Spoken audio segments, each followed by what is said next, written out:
The Debt-Free Lifestyle by Dr. Andrew Lawson. Chapter 8. Principle D. Demolish debt. Pay it off ASAP. It is better to tighten your belt now rather than later.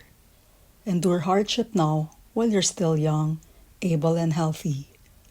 Your financial freedom starts only as soon as you pay off your current loans. If it means giving up movies or fine dining for the next few months or years, do it. Schedule your payment and plan what you need to give up. Your goal is to have a clean slate as soon as possible so you can start rebuilding your life and become financially free. Remember our friend Nestor in the previous chapter? The following tips helped him get out of debt. Number 1. If you have assets to sell, sell them. Don't leave any loan unpaid. Number 2.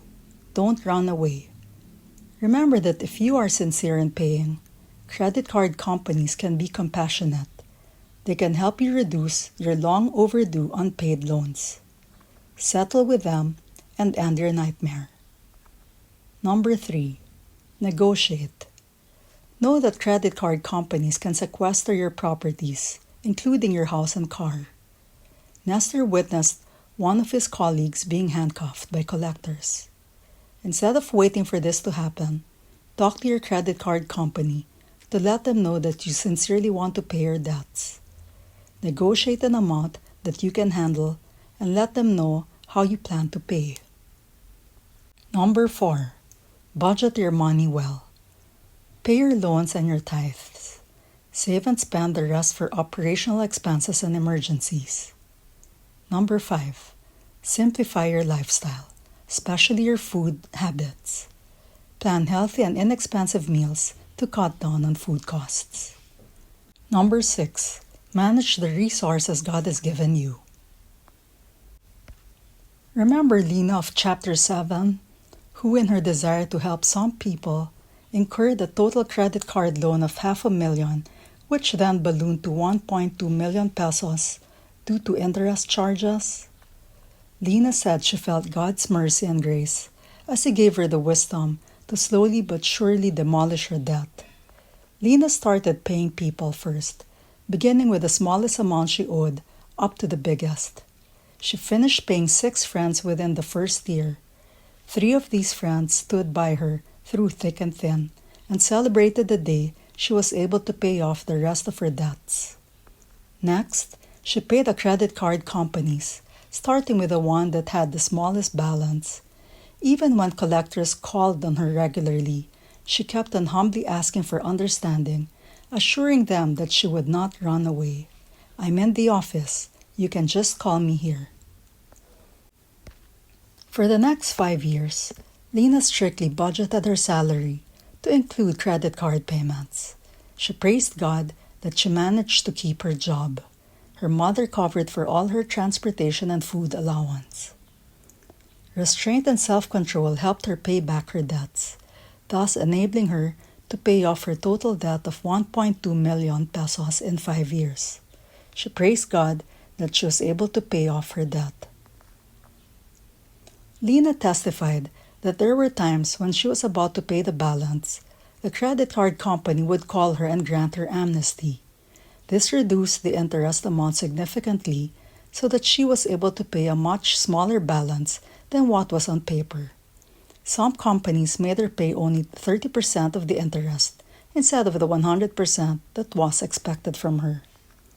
One by one, she received a certificate of complete payment and treasured each one.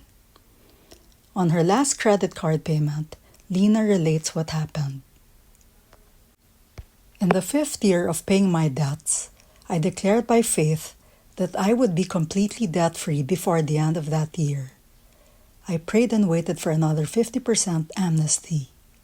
This was granted in May of the same year. Finally, I was down to my last bank with the biggest balance." Due to charges and penalties accumulated in 5 years, this loan increased to 320,000 pesos. At that time, the bank was willing to give me 50% amnesty. However, sometime in November, A need came up, and I had to use up the little money I had been saving for, paying off this loan. I was sad, but I was also comforted by the thought that even if the repayment schedule were extended for another year, it would be the last loan. The Lord remembered me and heard my declaration of faith for deliverance. The bank miraculously notified me that it would certify the full settlement of my loan if I paid 20,481 pesos by December 28. I could not believe my ears. That was 300,000 less than what I should have paid. Truly, God canceled the penalties not only of my sins and faults, but also of my debts. All praises and glory to God.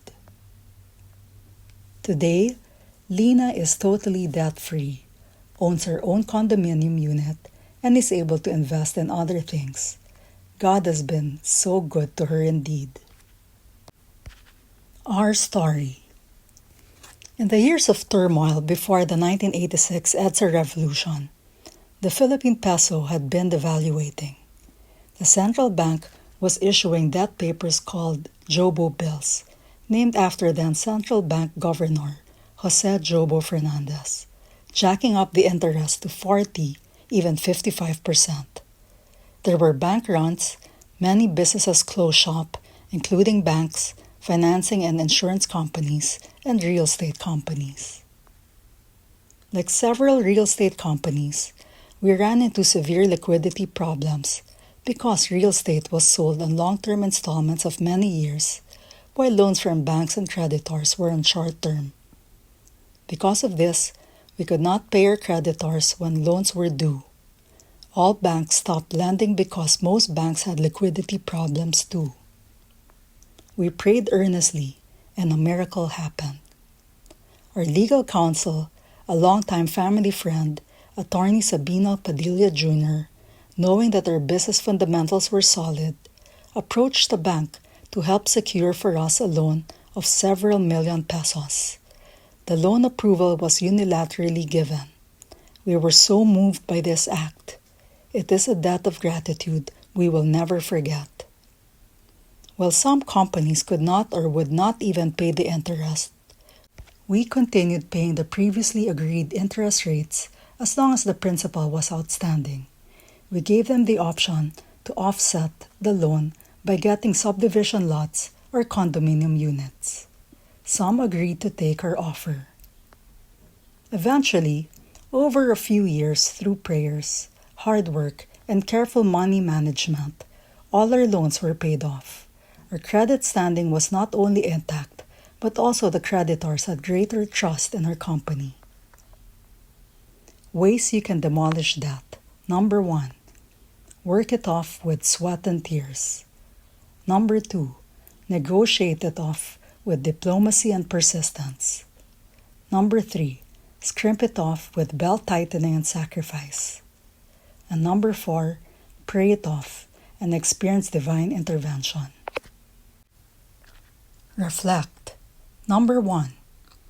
Which of the steps that Nestor and Lena took will help you demolish your debt? Number 2. Lena had friends and her mother to support and pray for her. Do you have significant others who can do the same for you?